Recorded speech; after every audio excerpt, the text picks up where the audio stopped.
থাল পুজো দেওয়ার পরে থালগুলো নামাই আমি এইভাবে আসনটা পরিষ্কার করে নিয়ে আমি আজ কোনো রকম এগুলো করে ঠাকুর ঘরের অবস্থা খুবই খারাপ। দেখুন এগুলো সব আমার ছেলে করেছে, যার কারণে আমি গুছাতে অনেক সময় লাগবে বলে আমি গুছাতে পারছি না।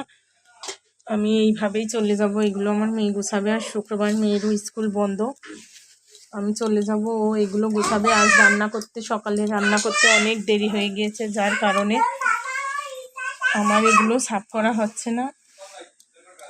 আমার বর মশাইয়ের ওষুধ খাওয়ার সময় হয়ে গিয়েছে, ও সকালবেলা নিয়মিত 3 বেলা ওষুধ খায়, তো যার কারণে আমার অনেক ভোরে উঠে এই কাজগুলো সারতে হয়, না হলে গোপালের সকালবেলা পুজো দেওয়া হয় না।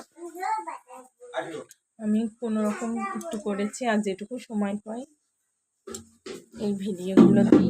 এর মধ্যে আবার দই মাপতে হয়েছে, আমার দই গিয়েছে, বায়নার দই ছিল, দইগুলো মেপে টেপে থোয়াইছি, দই নিয়ে গিয়েছে।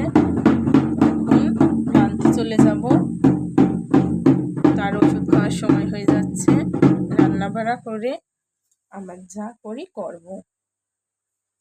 অনেক ফুল আসার কারণে এই ফুলগুলো এক দিদিমা, মাসির আর কাকির দেব।